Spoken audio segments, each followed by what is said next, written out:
Hi, I'm Debbie Homer Davis and welcome back to the how-to section of our new YouTube channel, where we've been doing a series of videos to explain to you and answer your most commonly asked questions. Things that maybe you can't get answers to at the moment, maybe you can't get into your local store, or you just need to know what's the appropriate answer to your question.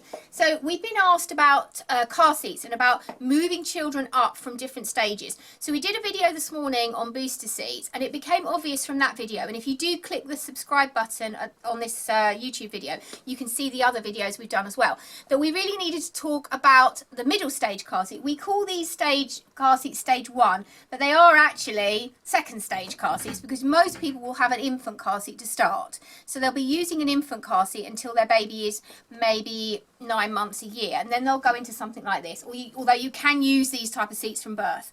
But what we're talking about is when you can take your child out of this seat, and a lot of people maybe think about taking their child out of this seat too quickly, because as we talked about in the video earlier, booster seats should only be used when your child is 105 centimeters, over 15 kilos, and ideally about 4 years old, because in this type of seat you will have a harness. Generally you'll have a harness. You might have an impact shield if it's a different type of seat, but you will have a harness.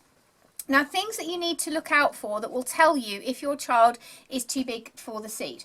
One of the things that's interesting with this is the harness height. Now, if I pull this headrest up to its highest extent, you'll see that the harnesses can't come any higher than this, and your headrest can't come up any further.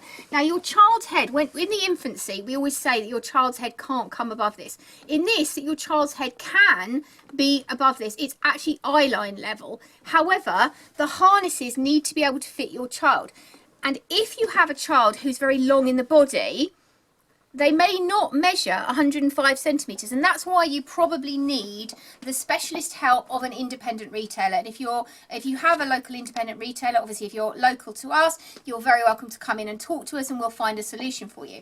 But in most cases, scenarios, you're looking for when your child is the actual harnesses will no longer fit, they're just too tight, or if this is coming right over their head and their head is too high, then we need to be looking at taking their child out of this seat. I haven't got a mannequin that's actually big enough to replicate this, but what we want is the seatbelt coming out here and coming level with their shoulder. If it's coming sort of hugely over the top, can you see that clearly? Then that is really not correctly fitted, and that you'll find that their head will be too high up in here.